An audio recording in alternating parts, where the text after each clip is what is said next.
Jared Wiley, tight end, kind of surprised for me. He was a little bit later tight end on the board. Liked him a lot. He's a tall tight end, little thin in the frame. Has some athleticism. We a full room right now with Travis Kelce and also Noah Gray, and we just got Irv Smith there. So he's learned a lot from some guys that's got some really good experience. So he'll soak all that in. I like the pick. That's a B for me for Jared Wiley. Wiley, it wasn't a guy I looked at before the draft, but considering what he brings and where he was taken, a lot of analysts and a lot of scouts had him ranked a lot higher than the tight ends that were drafted above him. I know he's not Kelce, but if you look at their athletic grades next to each other, they are very, very, very similar. 40 time, 3-cone, 10-yard shuttle, 20-yard shuttle, 40-yard, vertical. I think the broad he gets him. I think Kelce got him by on the broad, but everything else was very, very close across the board. So for everyone that says, he's not Kelce, well, Kelce wasn't Kelce coming out of the draft. So no one expected a Hall of Fame badass tight end to come out of that, right? So it's unfair for the kid to be compared to a Hall of Famer, but, it's also an advantage because you can also learn from that Hall of Famer. Absolutely. The things he's not great at, which is the sharp cutting and some of the refined route running, well, you have one of the best doing that. So you can learn from him. I didn't do a lot of tight end research before the draft. I just looked at a couple guys that I kept seeing prominent mockers taking and then looked them up. The more I've looked up Wiley, the more I love and see why they did it. He's something we don't have necessarily at the tight end position. Size and speed. Kelce is not at the point anymore where he's just running verticals from the seam. He can, but it's a waste if I think of the beauty of his skill set, which is that wiggle and get open, right? I feel like at this point in his career, Wiley doesn't have that aspect, but has just a straight line seam aspect. And some of the highlights I've seen are just like, man, like I can see why Ree was like, yeah, I can draw a plays for this guy. Their athletic scores coming out of school were just so close. I mean, Kelce 6'6", Wiley 6'6", 249. Kelce 6'5", 255. 40-yard, 4'6", 40-yard, 4'6", 20-yard, 265, 20-yard, 272. 10-yard, 161, 10-yard, 1.6. Shuttle 4.52, shuttle 4.42. 3-cone 709, 3-cone 719. So they're like, I know you say these numbers, man. I know these numbers, but what does that put in percentile wise? You know what I mean? Like their overall great athletic scores for everything, compiling from anything from 3-cone, their bench press, their height, their weight. Yeah. I mean, I know the numbers. I explain to everybody else out here as far as like his percentile with those numbers. Where does he land in that though? I mean, is he 90 percentile, 80 percentile, 70? Do you have those up there as far? They don't.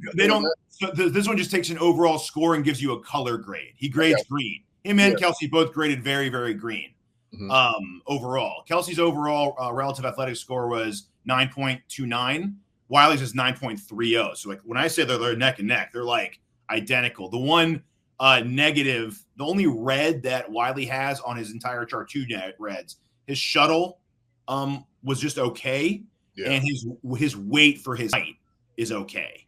Mm-hmm. 249 for a 6'6", whereas like Kelce was 6'5" and 255. It shows you Kelce was carrying more weight and still running those same numbers along with Wiley. So for Wiley to have to reach Kelce, he's got to be a little lighter there, right? But he'll get in the weight program of the NFL. But you can tell, right, his shuttle is not what Kelce's is, and that is part of Wiley's not a perfect prospect. If he could do that perfect, he would have been a top 30 pick probably in this draft. But he doesn't have the sharp route running. He doesn't have he rounds his routes a little more, doesn't take hard cuts. But I don't think we're going to just use him like that. We're going to, I think, use him as a specialized, like put him in the team, get him a nice mismatch, and then have him go deep. I think that's what we're going to try to, manipulate and take advantage of smaller matchups with him. But I think he's someone that goes along, I think, with the mantra of this draft was draft for today and tomorrow. Guys that can fill in and do things nicely for us from time to time, but then also tomorrow possibly a much larger role. I think Noah Gray, I think this is last year. Irv Smith is a 1-year deal. So, and Kelce's the age that we know, although I hope he plays for 3 to 5 more years. He might not. We don't know, right? So I feel like you got the upside of one of the top tight ends of a draft without having to invest what you have to invest to get a top tight end in the draft. Because obviously Bowers is better than this guy, but you have to trade up and give your whole draft away to get Bowers. So we got a guy with similar upside with obviously a lot more problems right today, but we're not using him today, right? We're going to use him in sparingly in games for like 1 or 2 play draw ups. That's why I like Wiley a lot. Led the league, by the way, in college football for tight ends at 8. 2% drop rate, so he's got good hands. So he was a lot of people's top 100 prospects. Led the league at 8 touchdowns, right, for tight ends. Right. Yeah. Touchdowns for tight ends. Top 100 prospect for a lot of people's boards. Pro Football Network had him as their top 3 tight end on their board. So a lot of people did like him in the industry. A lot of people are comparing him to Kelce as far as based on what you're seeing, right? And obviously we've seen Gray play in the games and stuff. And I think Gray is very underrated. I don't think he gets a credit enough that he does deserve. I agree. To be honest with you. But where do you see him as far as where this prospect is when we talk about Noah Gray, when we talk about Irv Smith Jr.? So I'm going to put it in perspective from a tight end standpoint, because I watched this as opposed to everybody else, the other tight ends coming out. He was actually ranked 9th tight end wise as far as the score athleticism. Combined total score was 7th, which is where I had him. That's why I had him pretty much rated was like 5th, 6th best tight end out there. If you're expecting Travis Kelce, he's not him at all. He's not. And I think sometimes we look at athleticism. There's things that Travis Kelce does a lot of tight ends just can't do. And that's his start and stop, his creativity, getting open in seams. And Jared Wiley was more, when you look at the selection of what they were throwing a lot of flat routes to him, kind of hiding him to get him open. So they would kind of almost throw him open. They would almost scheme to get him open on some of the things. That's going to be some of the question. The question is when you get into the NFL and you're not playing against a guy who is taking business management, at linebacker and safety, what are you going to do, right? I mean, seriously, that's you're talking about linebackers who run 4.5, 4.4s. And so when you're talking about threatening the seam, we don't really do a whole lot of that with Kelce now. What we do is we have Kelce find the window, find the hole, get open, right? Yeah. And that's his, because of his production, his slippage, his craftiness to do these things. Noah is more kind of like Travis. Hopefully Wiley gets to that place. I don't know if he will or not. I mean, he's 6'6", which kind of deters a little bit of some of the things that he might be able to do. But I want him to get a little bit more physical. He's, that was another thing as far as his inline blocking is not as desirable as people.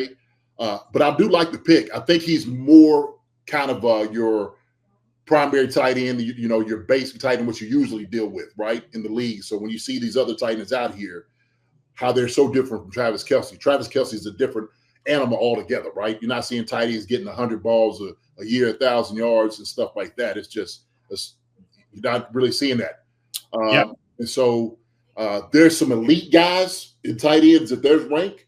I think Jared Wiley could probably be somewhere in like maybe the second tier of things if he's getting better. So is he Kelce's heir apparent? I mean, I don't believe so, not at all. But he's a very capable tight end. I think like you said, we will put him down in the red zone where he did a lot of damage because he's a big body. He's 6'6", right? And so you throw a ball up like that, or you post up like in basketball to get a guy open. He did a good job as far as like they were running a lot of what was like looky passes or like the fake out running where you act like you're going to block, then go and catch it. So that was kind of we do a lot of the RPOs. So that's another thing that you have with that. So that's at least from my perspective as a tight end. I'm knowing, and this is other tight ends talking, right? I mean, I know guys write beautiful articles and whatnot. Like the guy was talking, why don't they write beautiful? Well, you got a 12-year tight end here that coach tight ends and knows as a coach. You see this is official right here, okay? And so I mean, some of these when I look at some of the fluff that these guys write up, and when my eyes see from playing, I know he's going to be a good tight end. He's not Travis Kelce's heir apparent at all, but we will try to stretch the defense. I want to see that. When I go to camp and mini camp and see these guys, I want to see some balls thrown to him in the seam. I want him to get up the seam, catch some real tough balls from the backside. He has butter hands, baby, and I'm talking about soft hands. He has great hands. That's one thing he's got about him now. They're pillows. So he's got these big hands, these big mitts. When you throw the ball up to him, I mean, he plucks it beautifully. So if anything, you don't have to worry about throwing the ball up to him because he'll catch it. No doubt about it. And that's what I love about a big body guy like that, okay? So they say 4.62 speed. So when we talk from 4.62 speed, that's straight line. So Kelce is more crafty. It's getting out of breaks. He's got to work getting in and out of breaks. And so Patrick Mahomes is worried about the anticipation. We're talking about coming back to the football. That's another thing that Kelce does. I mean, he walks around. He puts people we watched Kelce put safeties, linebackers, corners in a spin, right? Yeah. So he's going to learn a lot of that craftiness from him. Yes. He's going to learn a lot from it from Noah Gray and also Herb Smith too. Yeah. He's in the best room he could possibly be in for tight ends in the NFL. What I think he's lacking, is what Kelce can show, which is awesome. The things he doesn't do well is what Kelce's bread and butter is. On the sharp route running, coming back for a ball, because they say Wiley kind of sits on it and wants to box out because he's enormous, like a power forward down there. So he likes to just box it down and relying on his size. Sometimes you got to come up for it. You got to come back to it. You got to be quarterback friendly. So you can learn that from Kelce, right? Well, he'll learn. But see, sometimes guys just don't have that to their game, right? Like a receiver can learn from Tyreek Hill. They just don't have Tyreek Hill's ability. You know what? That's what I'm saying. So where Travis has that ability to come, put his foot in the ground, come out and do all those things. Sure. He was still probably lacking that just because he is 6'6". As a tall man, I'll tell you myself how hard it is to stop and, start and get out of your breaks. Bending your knees, man. We don't like doing it at 6'6". We don't like doing that down there. So, but he's going to be a good tight end, man. I think he works up, like you said, in 13 personnel, 12 personnel. Shoot, dare I say 14? Can that happen? I would love to see something like that. That's fun. That's another thing too. They moved him around a lot. He played in the slot, played split out wide. That's another thing they kind of reminded him of Kelce, that they moved him around for matchups. And I think what says a lot about our how teams draft. I think it's really hard just to give each team a grade like that. I think, and Riddick touched upon this the other day. They were talking about Brady and his career and being where he drafted and amazing with a best steal ever.